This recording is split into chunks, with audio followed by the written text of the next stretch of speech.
நீயாவது காசு குடுத்துதான் இன்னொருத்தகிட்ட போகணும். நான் நினைச்சேன்னா காசு வாங்கிட்டே என்னால தெரியும். உன்ன மாதிரி ஃப்ரீயா உன்ன மாதிரி வந்து காசு குடுத்து எனக்கு போகணும்னு அவசியம் இல்ல. காசு வாங்கிட்டு போவேன். நான் வாங்கட்டா ஒரு நாளைக்கு 25,000 30,000 1 லட்சம் வாங்கட்டா அப்படின்னு சும்மா அந்த சண்டையில நமக்கு ஒரு டென்ஷன் வரும்ல. நீ எப்படி அப்படி பண்ண? உன்னால எப்படி பண்ண முடிஞ்சது? எனக்கு பண்ண தெரியாதா? நீ எப்படி பண்ண?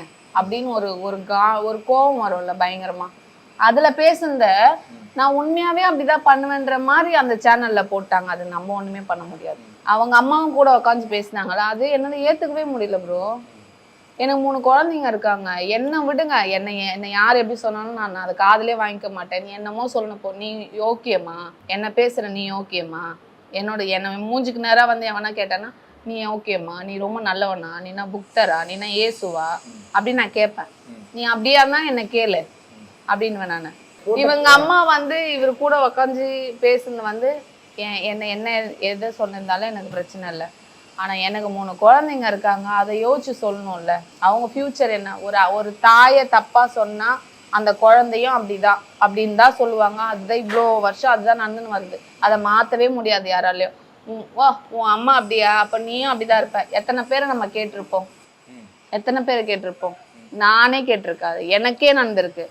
அப்போ நான் அந்த விஷயத்துல எவ்வளோ இதுவா இருந்திருப்பேன். ஐயோ நம்மளுக்கு இப்படி சொல்றாங்களே மீடியால. அதுவும் நீ கட்டின புருஷன் அப்படி சொல்றேன்னு வேற யாருன்னா சொன்ன பிரச்சனை. கட்டின புருஷன் சொல்ல நம்ம குழந்தைங்களுக்கு என்ன?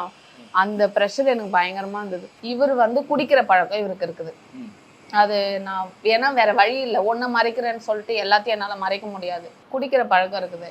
அந்த குடிக்கிற பழக்கம் எனக்கு தெரியாம அவர் பண்ணுவாரு. அப்படி பண்றதன் மூலமா நிறைய விஷயம் என்கிட்ட மறைக்க ஆரம்பிச்சிட்டாங்க. குடிக்கிறதுக்காக நான் போய் கோயில்லையே தங்குறேன். அப்போ அங்க இருக்கிற பையன் இவர்கிட்ட வர கிளைண்ட் வந்து அவங்க அபியூஸ் பண்ணியிருக்காங்க. விஷயமே அதான். அவங்க அபியூஸ் பண்ணியிருக்காங்க. ஆனா இது எங்க வெளியே தெரிஞ்சிட போதுன்னு என்கிட்ட வந்து இவர் தான் வந்து இதெல்லாம் பண்ணாருன்னு அவர் கூட கூட்டிட்டு போய் அங்க விட்டுட்டு மறுநாள் காலையில என்ன கூட்டிட்டு போய் உங்க ஹஸ்பண்ட் இங்கதான் இருக்காங்க இந்த வீட்டுல.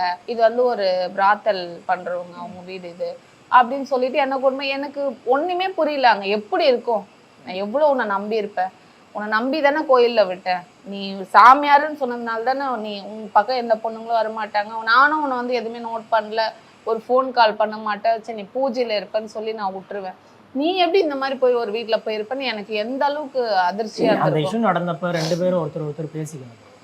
எதுவுமே பேச முடியல. அந்த வீடியோலயே இருக்கும். நான் வீடியோ எடுப்பேன் அவங்கள. அப்ப வந்து நீ என்னத்துக்கு வீடியோ எடுக்கிற அப்படின்னு சொல்லி இவரு தட்டி விடுவாரு போனை. அங்க கட் பண்ணதோட சரி. அதுக்கப்புறம் இவரை கூட்டு போய் நான் வந்து 4 அடி அடிச்சேன். அதை நான் இல்லைன்னு சொல்ல மாட்டேன். நான் அடிச்சேன். ஆனா இவங்க சொன்ன மாதிரி கட்டையை வச்சு அடிச்சு அதெல்லாம் வந்து இவங்க ஓவர் பில்டப். இவங்க அம்மாவை இவரோ சொன்னது கட்டையை வச்சுலாம் அடிக்கல. ஒரு 4 அடி அடிச்சேன். அது எப்படி ப்ரோ ஏத்துக்க முடியும்? இவரை நம்பி நான் 3 குழந்தைய பெத்து இருக்கிறேன்.